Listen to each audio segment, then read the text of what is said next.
All right. I believe we are live. Just double checking here to make sure. Not put the date in the title. That is okay. Today, we have a statements by members and question period from the Alberta, or the Legislative Assembly of Alberta. And I figured we could watch that. Because why not? There's a lot going on in Alberta right now, a lot on the line in terms of what they want to do. Is Mark Carney gonna play ball with them? Probably not.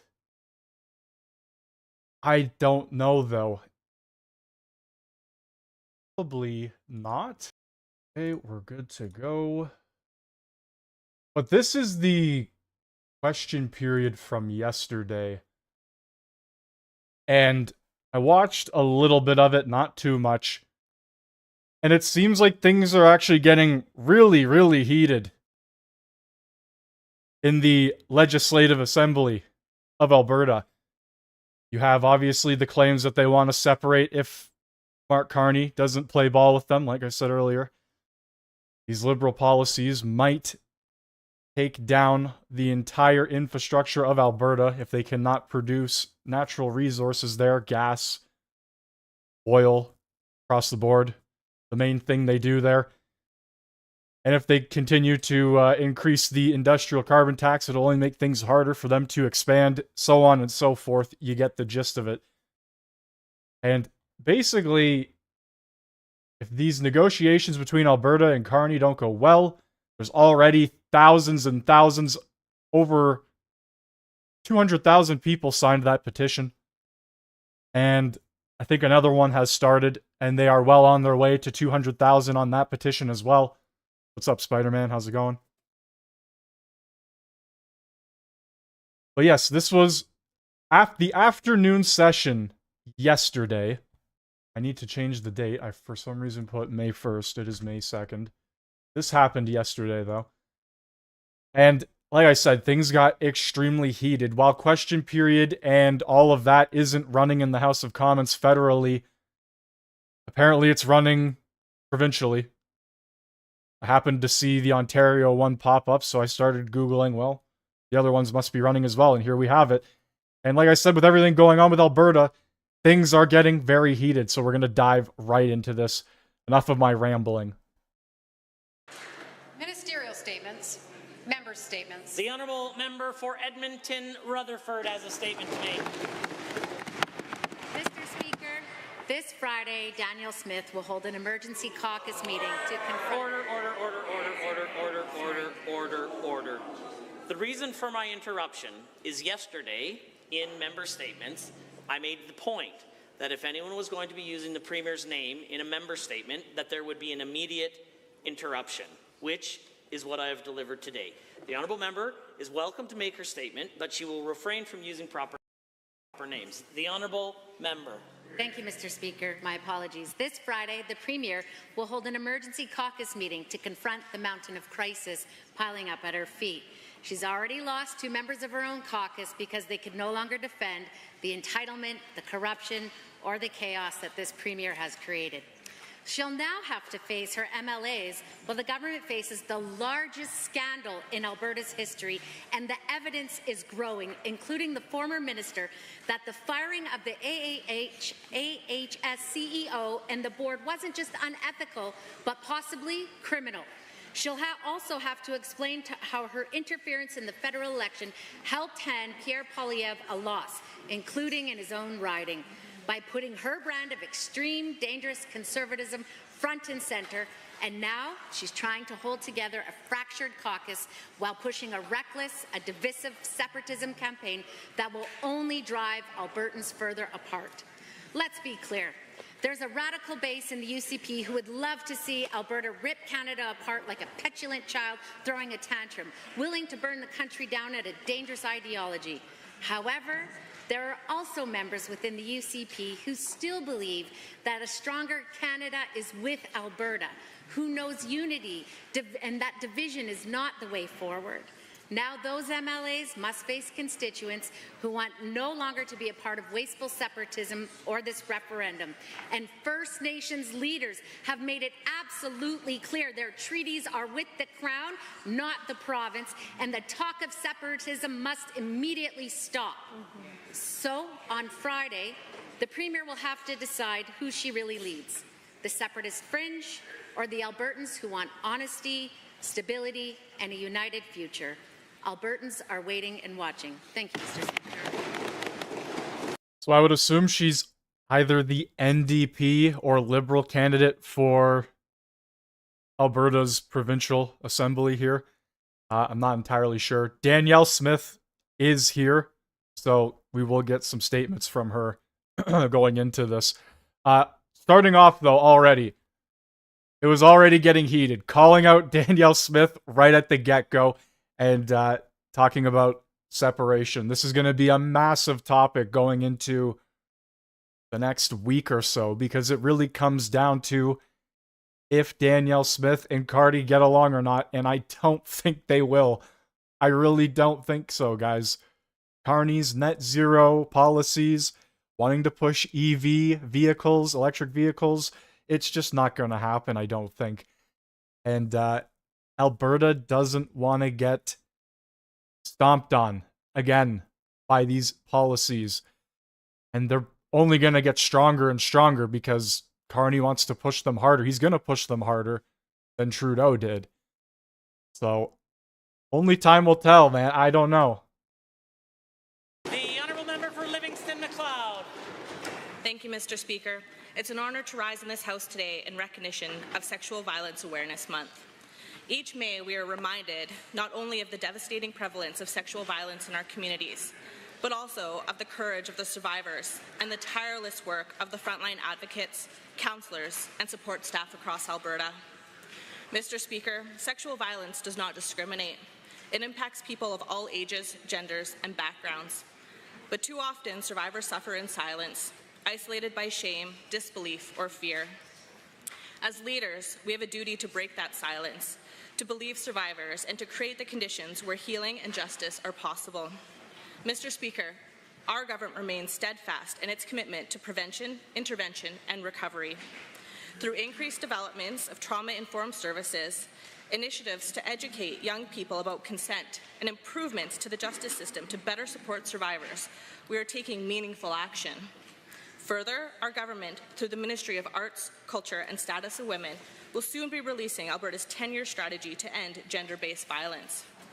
This long-term, cross-ministry plan outlines a path forward for preventing violence, strengthening services, and building safer communities for all Albertans.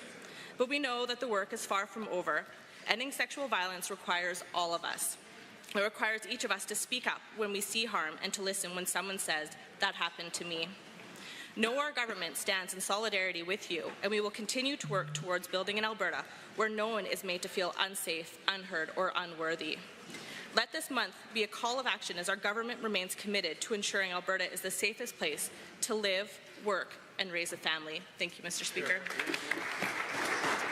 Honourable members, the time is now 1:50, and that makes it oral question period. And the Leader of His Majesty's Loyal Opposition has questioned. This guy announces question period like it's a hockey game.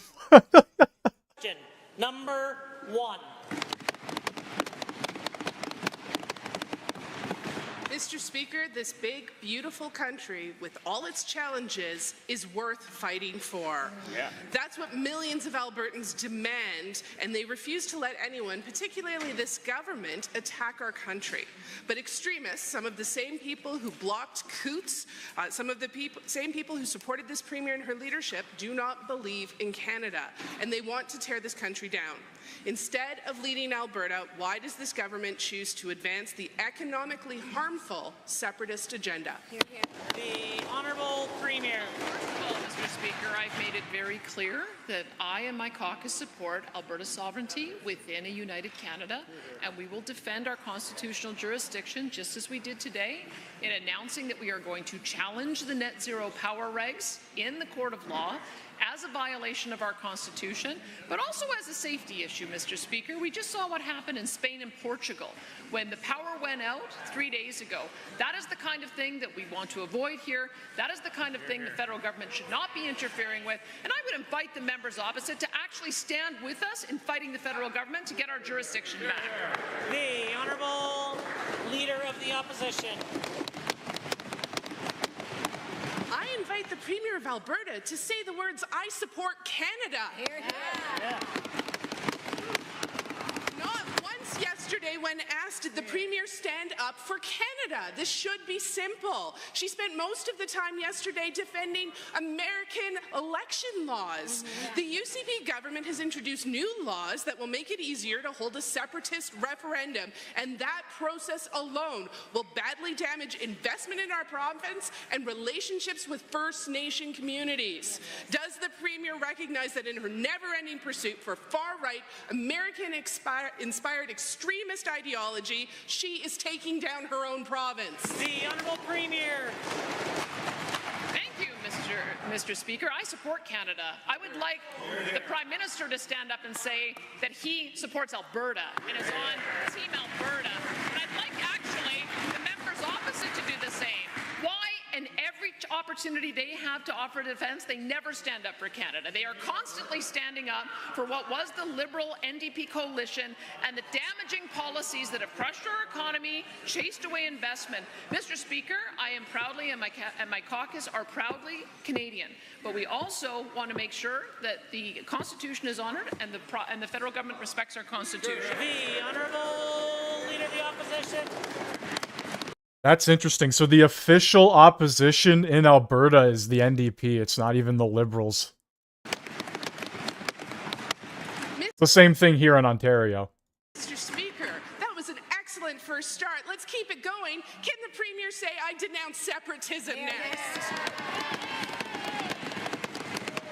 First Nations have called out this Premier for the government's separatist agenda. They have said flat out that fanning the flames of separatism violates their treaties with the Crown, which are, quote, "sacred covenants that are to last forever," end quote. Even having this discussion is hurting relationships. Engaging separatists hurts the very prosperity that Albertans need, including our First Nations and Indigenous peoples. Why is the government neglecting its treaty obligations by building a path towards a separatist referendum? The Honourable Premier. Thank you, Mr. Speaker. Just once I'd like to hear the members opposite say, "I support Alberta." They seem incapable of saying that, which may be why they went down to 6.5% in the polls on Monday, and why they're voting this weekend to separate completely from the damaged brand of the NDP party at the federal level. They may as well just say, "We are the Carney Liberals," because that would be a lot more honest, and then we would know exactly where they stand. They will never stand with Alberta. They never stand up for our jurisdiction. They never stand up for our industry. Order. The Honourable Premier is the one with the call. Thank you, Mr. Speaker. On this side we do, and we will continue to, and that is the reason why we also trust Albertans, Mr. Speaker. We are creating the opportunity for Albertans to put forward issues that matter to them, and I would invite the Speaker, or the members opposite, to support it. The Honourable Leader of the Opposition. What's happening here is not the government trusting Albertans and wanting to give them a say. This is fanning the flames of separatism. Even the party president and the UCP VP of Communications are explaining it for the world on Facebook exactly what this legislation is for. The mask is off. Let us be clear, even flirting with a referendum to separate kills investment in the economy and damages relationships with First Nations peoples. It's not going to help. It is going to make us the laughingstock of Canada. Why would the Premier introduce a law that puts us at risk? The Honourable Premier. Thank you, Mr. Speaker. Why will the members opposite not understand that part of the frustration that Albertans have is that neither them nor their bosses in Ottawa, including the Carney Liberals, have done anything to respect the genuine concerns that Albertans have with the net zero power regs, the tanker ban off the West Coast, Bill C-69 that prevents us from being able to build and approve pipelines, net zero vehicles, the emissions cap. I would just once, Mr. Speaker, like to hear the members opposite say they stand with us in opposing those things. The Honourable Leader of the Opposition. We've been here for ages. We've seen how this government loves to fight with the federal government over and over, spending zero time getting good deals for Albertans on economic and social issues that they care about. And the talk of this independence referendum is now rocking the business community and shaking investment in our province. The Premier tried to make an announcement today. Every single media question was about separatism. It's derailing her own agenda.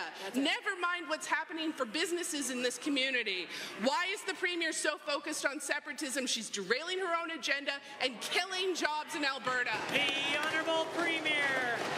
Well, thank you, Mr. Speaker. I think the members opposite know that it takes a long time to develop legislation, and in my very first mandate letter to the Justice Minister, I asked him to review all of the legislation related to elections, which he did, and this bill has come forward after a long amount of time in consultation and writing. Is probably the thickest bill that I've seen, Mr. Speaker.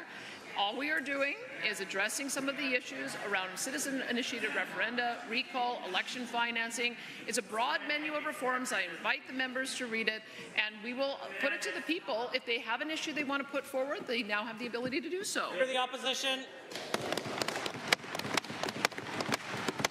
Mr. Speaker, she wants to put it to the people. Today there was a rally in support of separatism. No. 3 people showed up. That's who she's listening to.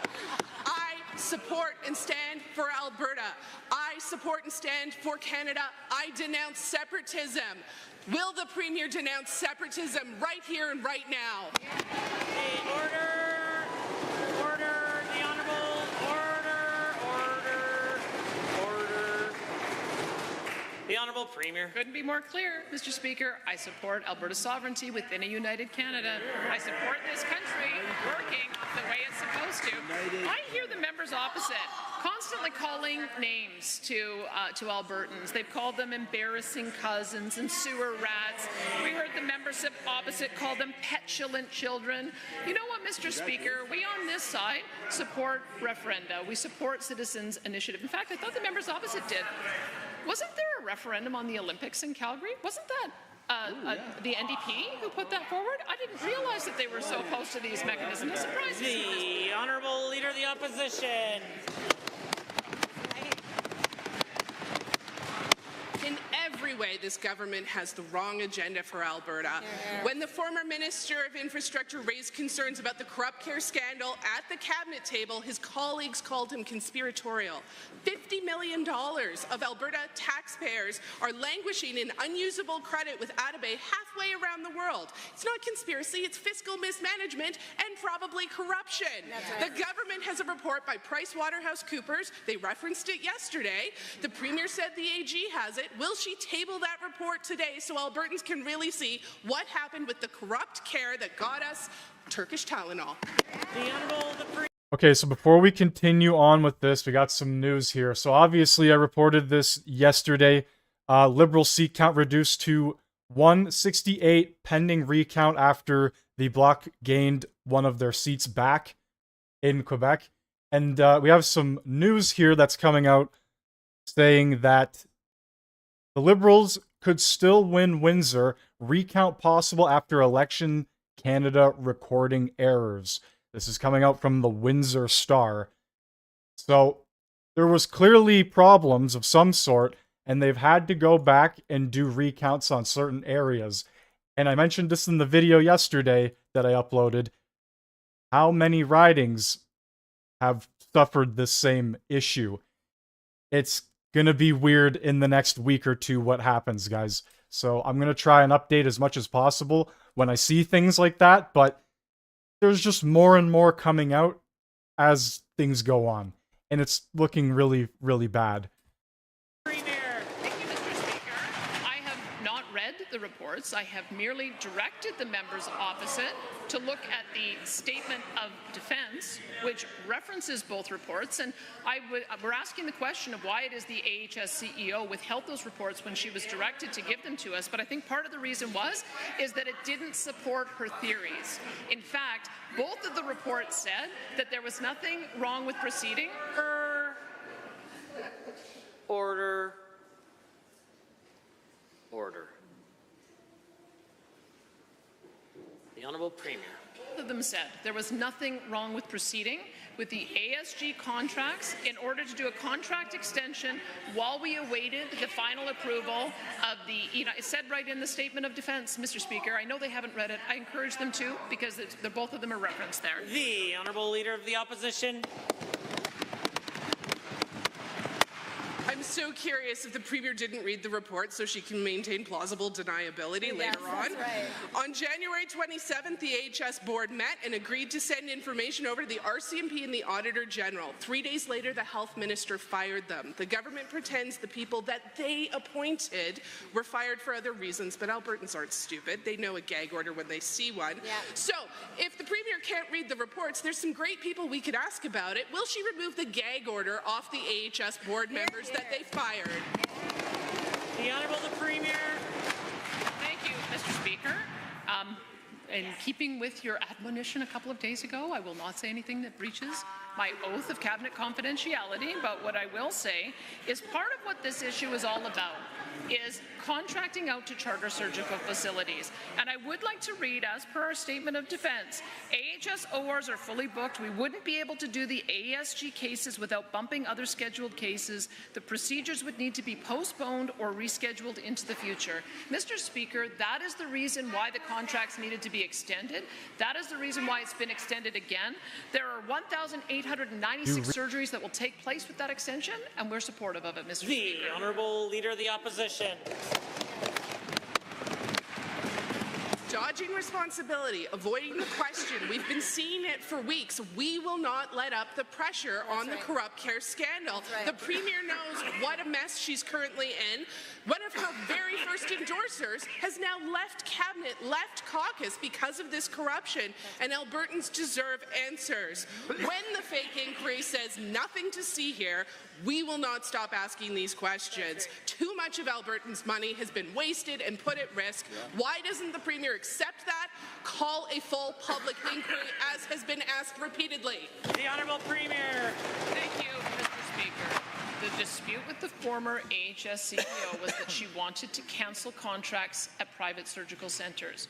We have extended those contracts because both of the reports that she commissioned said there was no reason not to, said AHS ORs did not have the capacity to do it, and in point of fact, by extending it again, there's 1,896 surgeries that would otherwise be cancelled, including over 1,000 arthroplasties, 208 spine surgeries, and 608 non-arthroplasty repairs. I'd like them to call each of these patients and tell them why they think their surgery should be cancelled, Mr. Speaker. The Honourable Member for... She's pissed off and you're pissed off too? Who gives a shit? Well, you should ask maybe the near 200,000 people that have signed that document to try and separate Alberta from Canada. There's a lot of people that care. For Edmonton West Henday.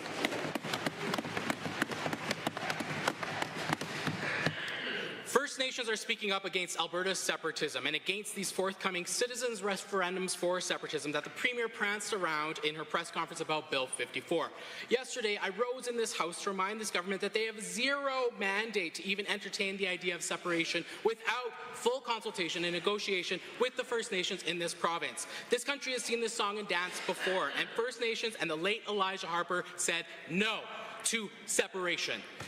To the Premier, are you prepared for First Nations to shoot down this government's separatist plans? The Honourable Minister of Indigenous Relations. Well, thank you, Mr. Speaker, and thank you for the question. I've been on the phone last night and this morning talking with several chiefs around this issue, and I want to just let you know that this government takes treaty rights very seriously, Mr. Speaker. We work on it constantly. We work on the Truth and Reconciliation. We work on the UNDRIP file. We work on all these issues, and we've worked hard to make our Indigenous brothers and sisters partners in prosperity with Alberta, Mr. Speaker. We've developed programs that now are being copied by other provinces, BC, Saskatchewan, Manitoba, even the federal government is copying our programs because Alberta is the leader when it comes to reconciliation, Mr. Speaker. All right, breaking news, guys. CTV news. Conservative MP gives up seat for Pierre Poilievre to run in by-election. So the Conservative Party is still standing behind Pierre, and I believe a lot of Canadians are as well. There's still a lot of Canadians that are hungry for change and are not giving up just yet, guys. He's not going anywhere. All the liberals that thought it was game over, boo-hoo, Pierre's gone. No, he is not. He actually cares. He actually cares. I'm not sure which Conservative MP gave up their seat. I will look into that further, but let's get back to the Alberta Legislative Assembly.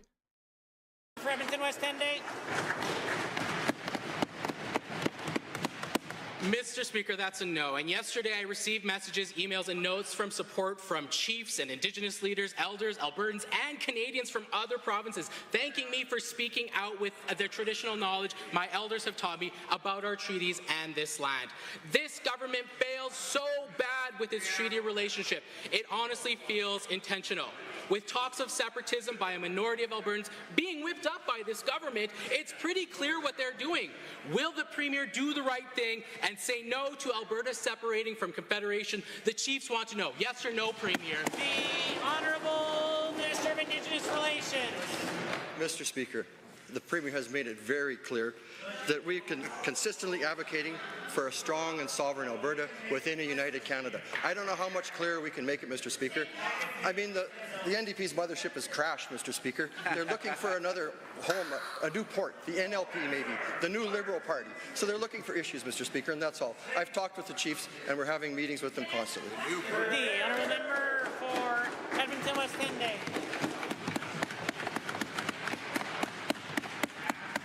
Well, since we're not going to hear it straight from this government, and Albertans can read between the wild roads, the UCP's plans, and the Sturgeon Lake and Mikisew Cree First Nations have both issued this government a cease and desist over a S-word. I don't just mean separatism. Will the Premier, in fact, cease and desist from this treasonous behavior, or does she need to hear from some more lawyers before standing down? The point of order is noted at 2:06. The Honourable Minister of Indigenous Relations. Thank you, Mr. Speaker. I can see the members grasping at straws because there's no real issues there, Mr. Speaker. And we're working closely with our First Nations. We have meetings planned. We have a big meeting coming up with all of Treaty 6 next week, Mr. Speaker. And the Chief of Mikisew has reached out, and we're setting up a meeting with him, Mr. Speaker.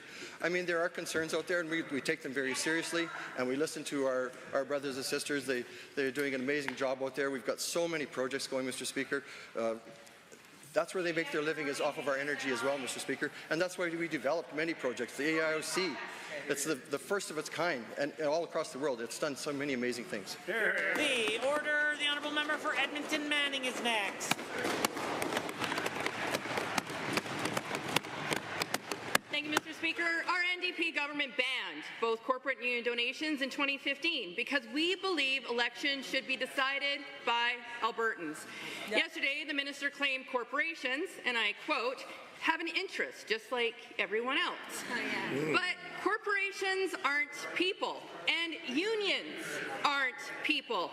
They don't vote. If a corporate owner or a union member want to donate to a candidate or to a party, they already can. So, can the minister explain why he believes corporations should have special influence in our democracy, more influence than Albertans? Minister of Justice. Thank you very much.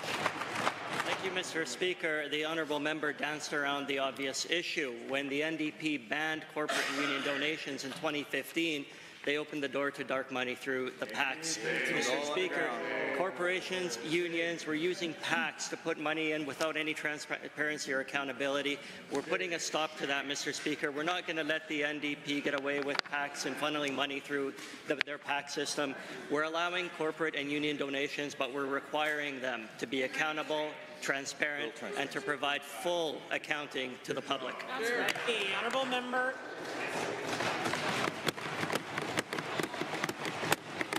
Thank you, Mr. Speaker. Given that this bill does not get rid of PACs, and given that the minister stood in this House yesterday and I quote, corporations, unions, individuals have interests. They have concerns. But here's the fundamental difference. Corporations don't vote. Albertans do. Corporations don't send their children to public school. Albertans do. Corporations don't wait in emergency rooms. Albertans do. Can the minister explain whose interests this bill is really serving? His friends in corporate boardrooms who's pushing their pro-profit agenda, or everyday Albertans who deserve a democracy that listens to their voices and not their wallets? The Honourable Minister of Justice. Mr. Speaker, the honourable member spent a lot of time criticizing corporations, but not once said the same thing about the unions. I wonder why that is, Mr. Speaker. It's obvious that the honourable member has not read the bill yet because it reins in the contributions that are allowed to be made to PACs, Mr. Speaker. We've reined it in from $34,000 down to $5,000 if these amendments are passed. That'll keep the dark money out, Mr. Speaker. That'll allow for financial accountability and transparency, Mr. Speaker. That's what this government believes is the right thing to do. The honourable member for Edmonton Manning. Thank you, Mr. Speaker. Given that yesterday the minister actually claimed they're tackling dark money, yet this bill opens the floodgates to corporate cash. Given that we all know what's happening, the UCP wants their corporate friends to have more influence over our elections. And given that Alberta's interests aren't corporate interests, they're the interests of the people who call this province home. Will the minister admit this bill is really about ensuring their corporate friends can buy influence, or will he finally stand up for Albertans and keep our democracy free from dark money? The Honourable Minister. Mr. Speaker, I'm glad that the honourable member mentioned the dark money because that's exactly what we're doing, what we're amending to prevent from happening, Mr. Speaker. The NDP in 2015 amended the Act to bring in dark money through the PACs, through the back door, Mr. Speaker, with no financial accountability, no transparency, no public reporting, Mr. Speaker. We're putting an end to that right now. We're banning the PACs from coming in from the back door, Mr. Speaker. We're not going to allow it to happen. We're going to make sure that Albertans know exactly who is receiving money and where it's coming from. The honourable member for Bonnyville, Cold Lake, St. Paul. Thank you, Mr. Speaker. Within 20 years, approximately 1.2 million Albertans will be older than 65, creating significant strains on the Alberta's healthcare system, particularly concerning continuing care in rural communities.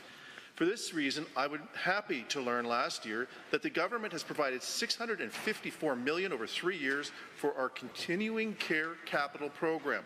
To the Minister of Seniors, Communities and Social Services, how has this funding been allocated, particularly as it relates to rural communities in northern Alberta? The Honourable the Minister of Seniors, Community and Social Services. Well, Mr. Speaker, actually, Budget 2025 actually has a total of $769 million in continuing care capital over the next 3 years, in addition to the program mentioned by the Honourable Member. That's going to equate 2,100 more units, Mr. Speaker. That's a sharp contrast from the official opposition, the NDP, when they were in power, which, as we know, made no new houses, Mr. Speaker, for anybody when they were in power. Probably, Mr. Speaker, because they were focused on installing and spending hundreds of millions of dollars on shower heads that didn't work and solar panels that nobody wanted, Mr. Speaker. You see what happens when the government actually works for the people of Alberta. Order.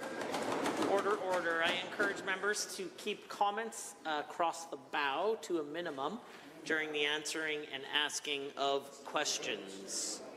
The Honourable Member for Bonnyville, Cold Lake, St. Paul. Thank you, Mr. Speaker. And through you to the Minister for the answer.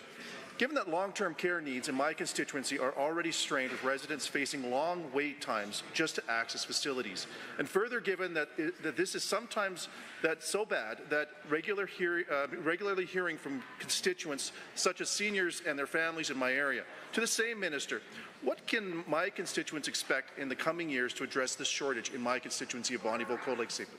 The Honourable Minister of Seniors, Community and Social Services. Well, Mr. Speaker, we're spending $140 million of that capital dollars directly in rural Alberta in Budget 2025, creating 350 more units, Mr. Speaker. As well, we are spending a significant amount of money investing in capital maintenance and renewal to continue to fix the damage that the Socialist NDP did when they were in power, where they neglected the entire housing system, Mr. Speaker, particularly in rural Alberta, a place where the official opposition does not know it exists, Mr. Speaker. We're going to continue to do that. that. This is why we have the largest housing sector anywhere in the country, from continuing care to affordable housing to regular market housing, because we focused on Albertans. We bet on this province, Mr. Speaker, unlike the NDP who continue to want to do what their overlords in Ottawa tell them to do and force things The like honourable solar. member for Bonnyville, Cold Lake, St. Paul. Thank you, Mr. Speaker. And to the Minister, given that Bonnyville in particular is in desperate need for a new long-term care centre, with the current outdated facilities being unable to address the area's growing needs and staffing shortages, wait times and limited capacity being the largest concern from residents who wish to age in place with the support and comfort they deserve, will the same minister please share if they have any recent discussions to invest in further long-term care options in Bonnyville? The honourable member. Well, Mr. Speaker, we just completed construction on new seniors lodges with Lakeland Lodge Housing Foundation in the members' constituency. We have several other projects happening with partnership with women's shelters, also inside their constituency. We're going to continue to invest in that area. 10 of 17 of the new capital or continuing care projects in the province are taking place in rural Alberta, Mr. Speaker. A significant amount of that investment will go forward inside communities like the honourable members, and we look forward to continuing to partner with rural Alberta and urban Alberta, because this side of the House, Mr. Speaker, we know we need both to make it work, and if any member from the other side would like to come visit rural Alberta, we'd be happy to come and show it to them. The honourable member for Calgary, Buffalo. Mr. Speaker, Bill 54 eliminates vouching at polling stations, a critical safeguard ensures marginalized Albertans can exercise their democratic rights. When a similar measure was proposed federally, officials there warned it would disenfranchise over 100,000 people, primarily Indigenous people, seniors, and students.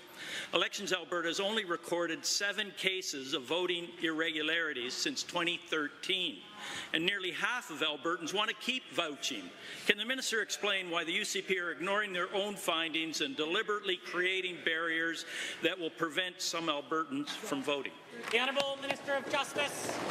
Mr. Speaker, vouching is a process whereby one elector will vouch for another, recommend that that individual be able to vote. Mr. Speaker, elections are about integrity, they're about transparency, they're about the confidence of Albertans to have the ability to know that their elections are being conducted fairly.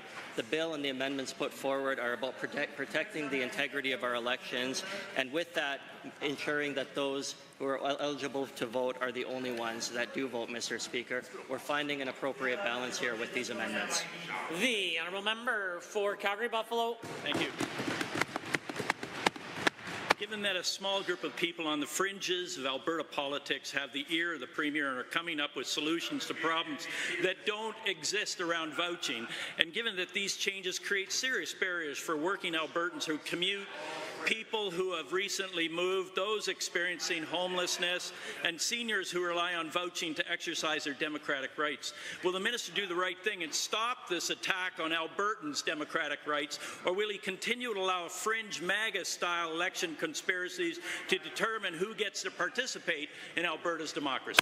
The Honourable Minister of Justice. Mr. Speaker, thank you for the question to the honourable member. Mr. Speaker, the bill deals with that as well. We're providing a number of different ways for voters to prove their eligibility while preventing voter fraud. That is the balance that we're trying to achieve here, Mr. Speaker. That's the appropriate path that we need to be taking forward to maintain confidence in our election system, to make sure that the integrity of the vote is preserved, Mr. Speaker. We're expanding a number of different things as well. Additional or expanded use of special ballots, and giving Elections Alberta officials a wide array of ID that they can rely on for addresses. The honourable member. Given that the minister knows exactly what he's doing with this bill, limiting where voters cast ballots and creating barriers for voters, and given that he knows eliminating vouching disenfranchises those without proper ID, and given that he knows banning electronic tabulators and requiring hand counting within 12 hours will just create delays and confusion, how can he stand in this House claiming these changes improve accessibility? Will the minister stop this attack on Albertans' voting rights, or will he at least have the decency to admit that suppressing voter turnout serves this government's Honourable interest? Minister of Justice. Yeah, this speaker is way, way, way better than Fergus. Fergus is terrible. And I don't know if he's going to get replaced or not. I haven't seen anything about that. I would love to know if you guys have, but I think he might be making a return to the House of Commons in the next upcoming weeks. Mr. Speaker, I wish the honourable member would have got up with the same vigour when the federal overlords used the same hand counting system in the recent federal election. That's what they do there. That's what we're doing here. And the reason for that is because paper ballots and hand counting is the most reliable way of counting ballots, Mr. Speaker. There's a backstop of paper ballots to verify what happened in an election. If there's a judicial recount, Mr. Speaker, the courts can rely on the paper ballots, real tangible ballots, to rely on, Mr. Speaker. That's confidence in our electoral system. That's what we're going to do. If this bill passes, the integrity of elections will... The honourable member for Edmonton City Centre. Mr. Speaker, it's been 1 year since the UCP passed Bill 20, stripping the right to vote in municipal elections from any Albertan who doesn't have photo ID. According to experts, that will impact up to 50,000 Albertans, roughly the populations of Leduc and Beaumont, primarily seniors, racialized Albertans, and people in rural areas. When I raised that concern with the Minister of Municipal Affairs, he insisted he had a plan that he'd, quote, make it easier than ever to get ID, in fact, instantly. So to the Minister, 1 year later, what specific steps has the government taken to ensure every Albertan has photo ID so they don't lose their right to vote? The Honourable Minister of Municipal Affairs. Well, Mr. Speaker, I certainly hope the NDP will take yes for an answer. Through our Minister of Seniors and Social Services, we have navigation centres where any Albertan can get ID the same day. And Mr. Speaker, our plan is before the municipal election to make an effort to get that message out to all Albertans to make sure every single Albertan, homeless or not, rich or poor, young or old, can get ID. We will make that easy, we'll make it quick, and that is how we will guarantee. So there's the answer. I hope the honourable member can accept it, because it's a strong yes. Yes, we will defend people's right to vote. The honourable member for Edmonton City Centre. Given the minister just confirmed he has done nothing since last year, and given that just this week the UCP introduced Bill 54, sweeping legislation full of... Order. The honourable member for Edmonton City Centre. I can't even take that guy serious. He just burst out laughing. Sweeping legislation full of Team Trump tactics, which strip the right to vote in a provincial election if you don't have photo ID. And given that voting's not a privilege, it's a right, one no government should strip from any citizen. But given that this government has done nothing in the past year to mitigate that harm and make it easier for people in rural Alberta to get ID, will the UCP admit that it's actually their goal to imitate the American far right and strip the Honourable Minister of Municipal Affairs? Mr. Speaker, I understand 10,000 people have gotten their ID through the centres already. I know the folks over there are farming discontent, but the fact is, Mr. Speaker, if they actually care about people that they think won't be able to vote, direct them to the navigation centre. They can get their ID in the same day. So if they actually care about it, they'll do that. But you know what? They don't want to help them. They'd rather have people not vote. We're helping people vote. They're getting in the way. That's the... Order. The honourable member. Given there are 2 navigation centres, one in Edmonton, one in Calgary for all Alberta, and given that even as Bill 54 strips Albertans' right to vote, it cuts the number of signatures needed to force a referendum in half. Given that means the UCP are simultaneously making it harder for Albertans to vote against them, but easier for Albertans to force a vote on separating from Canada or becoming a 51st state. And given that's about as anti-democratic as it gets, this government is putting their thumb on the scale to get the results it wants. Will the minister just admit what the UCP wants is American-style elections a la Donald Trump, full of chaos, confusion, and voter suppression? The Honourable Minister of Justice. Thank you very much, Mr. Speaker. That's 0 for 3. Albertans are proud Canadians who want a strong Canada. When there's a strong Alberta, we have a strong Canada, Mr. Speaker. When there's a strong Canada, we thrive here in Alberta as well. Mr. Speaker, the citizen initiative process is nothing new. The fear-mongering, the misinformation that's being spread by the NDP is certainly new, Mr. Speaker. All Albertans who have an issue that they're passionate about are free to bring it forward, Mr. Speaker, and put the vote to Albertans. That's the point. That's what this government believes in. That's what this Act purports to do, Mr. Speaker. If they don't like democracy, they should move elsewhere. The Honourable Member for Lesser Slave Lake. Mr. Speaker, Given that industry is strong in my riding of Lesser Slave Lake, you'd think the people in northern Alberta would be benefiting from their hard work. But this Premier's bloated budget has made them feel like she takes their support, trust, and votes for granted. Given how now it's being reported her out-of-control spending is spilled into her own office with a carpet renovation that would make former Premier Redford blush. To the Premier, do you think spending $250,000 to roll yourself out on a red carpet every day is a responsible way of spending taxpayers' money when you run Trudeau-style deficits? The Honourable Minister of Finance. Yeah, happy to take a budget question, Mr. Speaker. Haven't had many since it was passed. I would say budget 25, you know, it's a tough budget in a tough time. Growing province, 4.4% population growth, doing all that we can to build as many schools as quickly and efficiently as possible, you know, still while protecting our industries and encouraging new investment. So I think it's the right budget for right now, Mr. Speaker. A large contingency, a tax cut to address affordability. The Honourable Member for Lesser Slave Lake. Thank you, Mr. Speaker. Given that highways and healthcare are the responsibility of the province, and given, like a tale as old as time for Northern Alberta, we watch another Premier spend lavishly on wants instead of needs, and given there's now reports that this Premier spent up to $300,000 on China for the government house in Edmonton. Mr. Speaker, I don't know if that figure includes the grey stuff. I heard it's delicious. If you don't believe me, ask the dishes. But to the Premier, don't you think this kind of luxurious spending sends the wrong message to everyday Albertans when we can't get highways and health care? The Honourable Minister of Finance. Mr. Speaker, I agree that this is we are at a moment where Alberta needs to get very serious about the spend. Both sides of the House. You know, the member's not wrong. Highways, hospitals, schools, these are all our fundamental principal concerns, and we need to ensure that dollars go further now than ever. And we have to do that in a time of great inflation, of trade uncertainty, of logistical challenges. So that has to be the priority of all of us, and it will continue to be mine.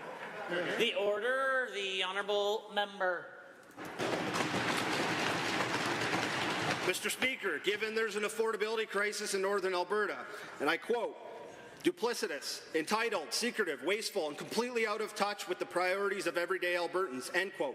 And given this quote perfectly sums up the bougie lifestyle of private jets, royal carpets, $300,000 on China, and who knows what else. And further given, that quote was made by none other than the Premier herself when she was the leader of the Wild Rose and criticized the lavish spending of then Premier Redford. To the Premier, do you stand by your comments, and will you ever balance a budget again? The Honourable Government House Leader.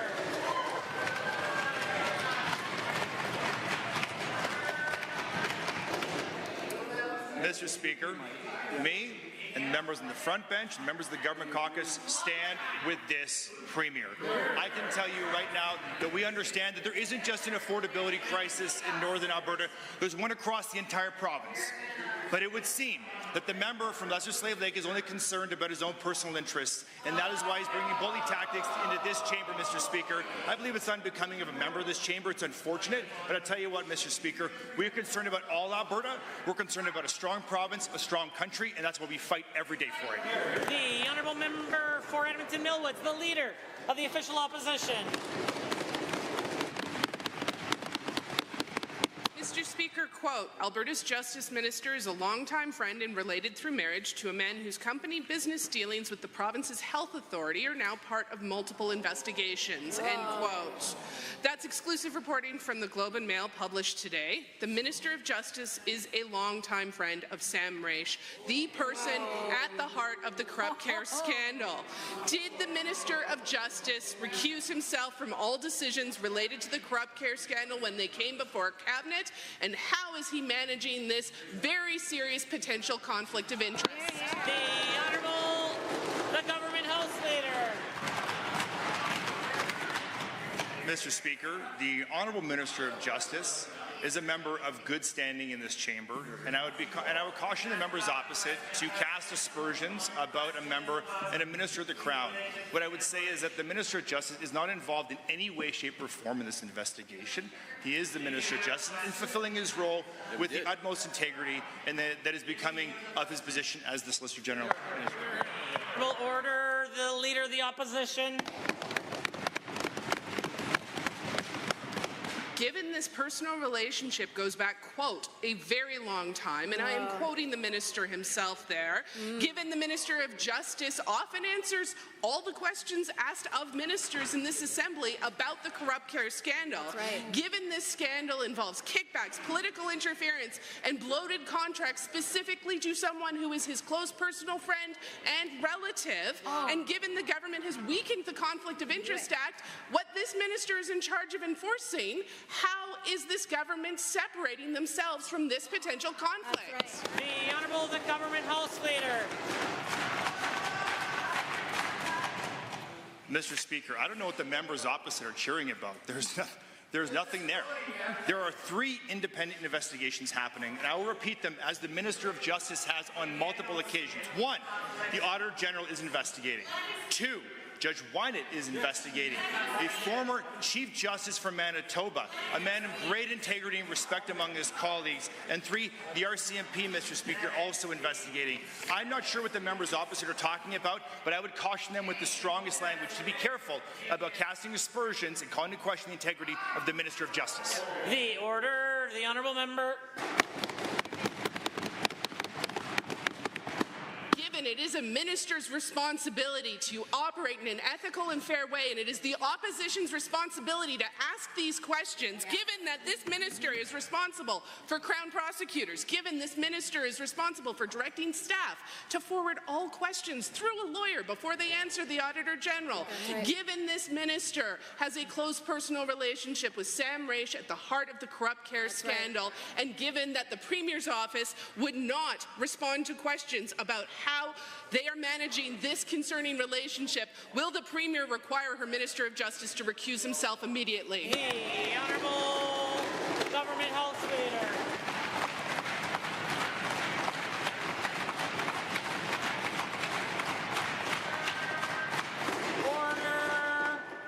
Order. Thank you, Mr. Speaker. The last time I checked, putting your name on a ballot and getting elected to this wonderful chamber does not preclude you from having friends and relatives, Mr. Speaker. There are also clear lines between the Minister of Justice and his office and the investigations that are happening. The Minister of Justice does not direct. The Minister of Justice is separate, and I think it's despicable the way the members are acting right now when they're calling into question the integrity of the Minister of Justice. RCMP, Auditor General, and Judge Wynett are all investigating this independently, Mr. Speaker. We await the results. We await those results. I hope the members would too. Order, order, order, order, order, order. Point of order is noted at 2:31. The Honourable Member for Grande Prairie has a question to ask. Well, thank you, Mr. Speaker. In 2022, Stat Canada reported that cultural industries contributed $2.5 billion to Alberta's economy and sustained over 19,000 jobs in the province. Our government continued support through the Alberta Media Fund has aided nearly 270 productions since 2020, and over 60% of Alberta-made projects are produced in small cities, towns, and rural communities. To the Minister of Culture, how is Budget 2025 continuing to build on our government's successful investments to support Alberta's local film and television industries? The Honourable the Minister of Arts and Culture. Thank you, Mr. Speaker. Our government continues making smart investments to support local Alberta crews, support Alberta... The woman in the back there was completely passed out. Don't even act like you're paying attention.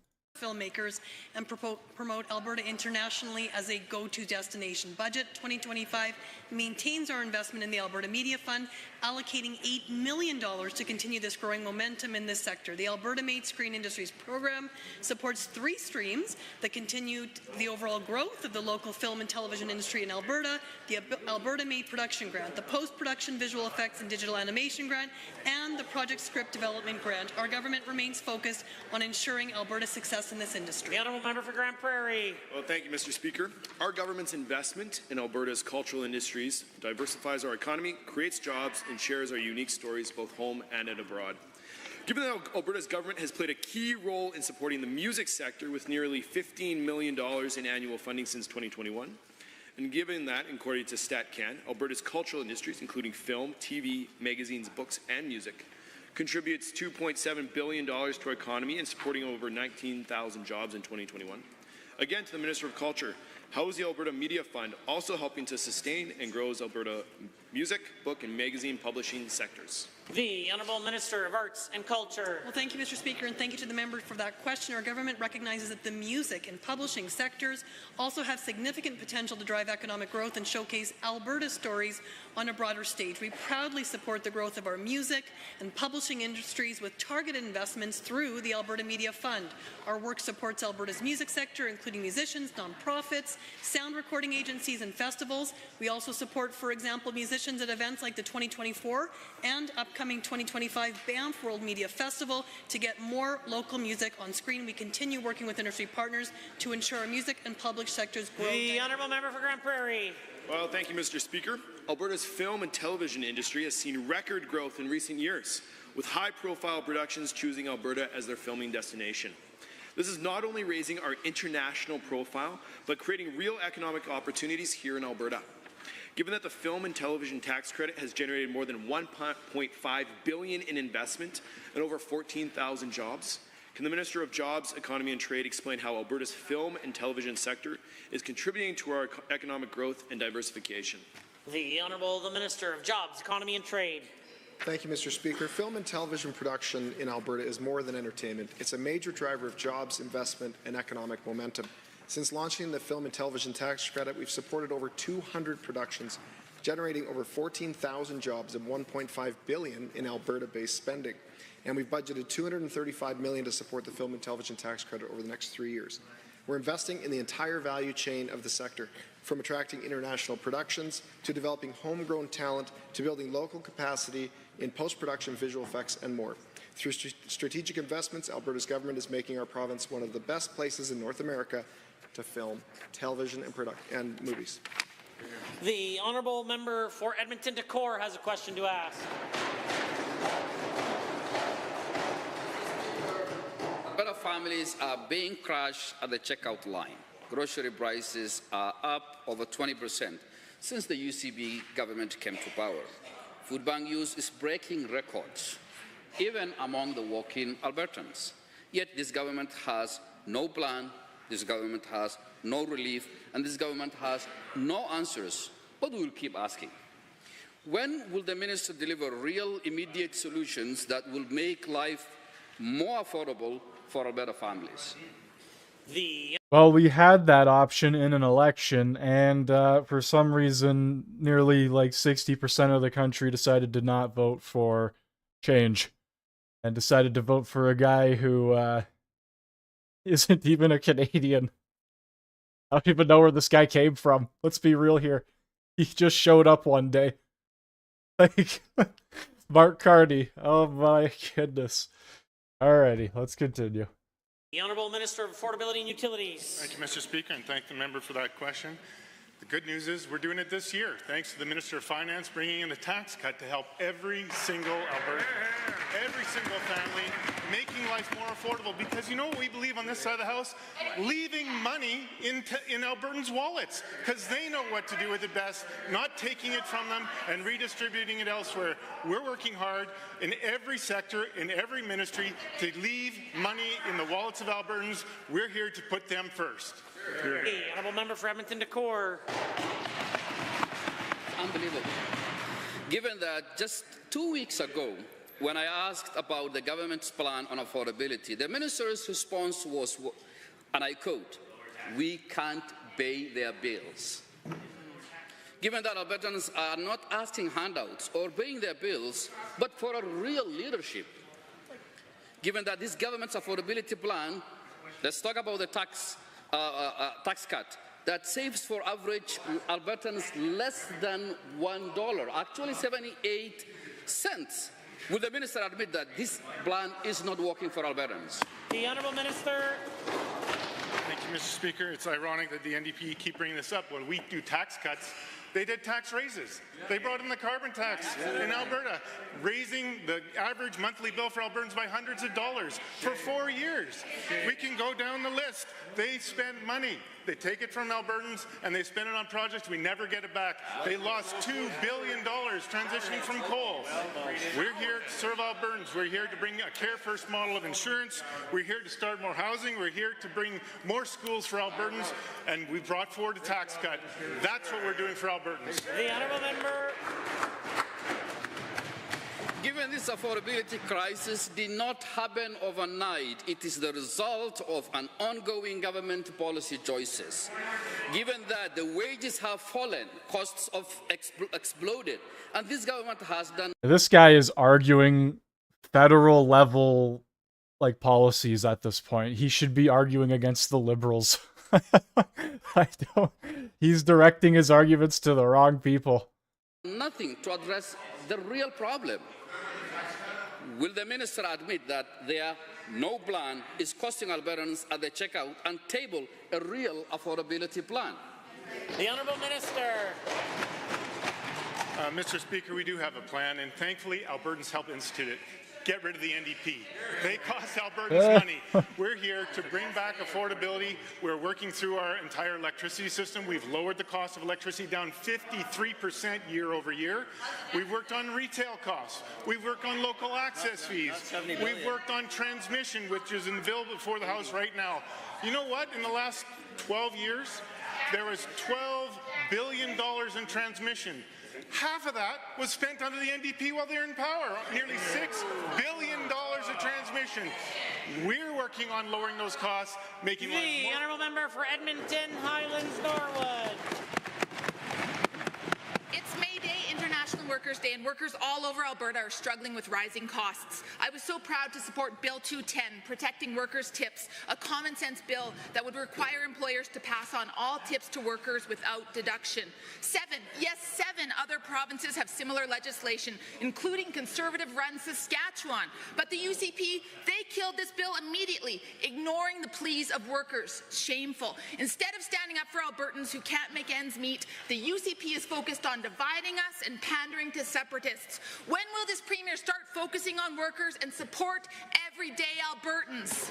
The honourable I thought that was Kathleen Wynne. I was going to have a heart attack. I'm like, how the hell did she get from Ontario to Alberta? What is she doing there? Minister of Jobs, Economy and Trade. Mr. Speaker, we certainly understand the intent behind Bill 10. The problem is that there was not, the work was not done to draft a strong piece of legislation. It's not clear in the legislation how tips will be accounted for or distributed to employees, including with respect to electronic payments. And there's no guidance in Bill 210 for how tips should be handled when a pooling agreement is not in place. The bill also tasks employees with driving the establishment of the pool system, excluding owners, even minority owners who may own a fraction of the business but perform the same roles as a server or a busser. Mr. Speaker, let's get it right, and we'll continue to watch what's happening in other jurisdictions. The honourable member for Edmonton Islands, Norwood. Given that every day we hear from more and more Albertans who are struggling with the cost of food, rent, utilities, the list goes on, and given that the University of Alberta Campus Food Bank has reported an alarming 600% increase in usage, pointing to high costs of living as the key reason for skyrocketing student food bank usage, including out-of-control rents. We, on our side of the House, have offered solutions to help these struggling Albertans, like increasing affordable housing, like Bill 210 and capping surging rents. But instead of doing anything to help, the UCP are focused on separation and division. Right. Why? The Honourable the Minister of Seniors, Community and Social Services. Well, Mr. Speaker, finally a question about housing. I noticed that the NDP have been avoiding it. That's probably because Alberta's built more houses than any other province, Mr. Speaker. Almost 50,000 the last year, Mr. Speaker. An increase of almost 33%. Rent is down in Calgary by about 7.8%. Rent is stabilizing in the city of Edmonton, Mr. Speaker. And what happened when the NDP were in power, that great socialist party, Mr. Speaker? What? 0 houses during their time, Mr. Speaker. Yeah, that's why the NDP don't want to talk about it, because they don't like Albertans. That's why they bet against them. We bet on them every time, and that's why we keep winning. The honourable member for Edmonton Islands, Norwood. Given that this is a UCP government that continues to put profits before people at every opportunity, and given that many Albertans are struggling every single day to make ends meet, but instead of prioritizing any type of affordability measures, the UCP are bringing dark money into politics, allowing corporations to donate and line Conservative pockets. And given that my constituents are asking for real, tangible support from this government, not Trump-style election law changes that help no one but the UCP's friends, will anyone on that side of the House stand up for their constituents and put aside the far-right rhetoric and instead prioritize the people they're supposedly here to represent? That's right. She has nothing to say but Donald Trump bad, and it's just not working. Like, I don't know what to tell you guys. Donald Trump is not a part of the, what is it, the UCP? He's just not on the other side of that room there. I'm sorry to tell you. Just not it.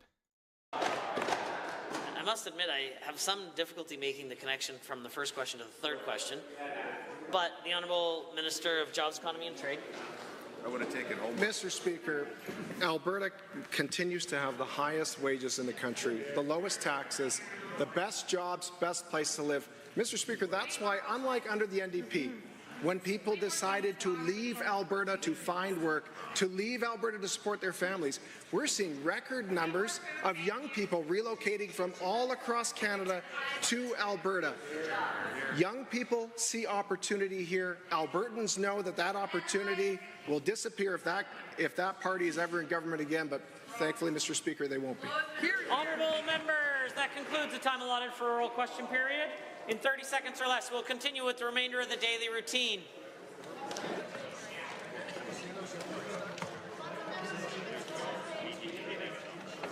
All right, there you have question period. That was pretty much the meat and potatoes of today. Yeah, it's wild. You have one guy debating an affordability crisis on the NDP side that they helped create. And then you have another NDP member just going off about Donald Trump as if he's sitting on the other side beside Daniel Smith. And he himself is a part of all of these issues, like specifically him. Yeah, it's wild that they can't even debate policy within their own province. It's just Donald Trump instantly. It's all they have. And like I said, it's a tired, played out thing that's not working, especially in heavy conservative Alberta. It's just not gonna, that's not gonna fly there. It might fly in like eastern Newfoundland and Labrador and like Quebec, Ontario, sure, but no, you're not getting away with that there. All right, guys, that is gonna do it for today's stream. Thank you all for joining. If you haven't already, make sure you hit that like button. And if you are new here, make sure you hit that sub button. Depending on what happens, I might stream another one of these question periods from the Legislative Assembly of Alberta. This was the one from May 1st. I don't think they're doing one today. But if I have some time next week, randomly go live like I did today, I might watch one of these again. So once again, thank you all for joining. That's going to do it for today. Have a great rest of your day or night, depending on where you are from. Adios.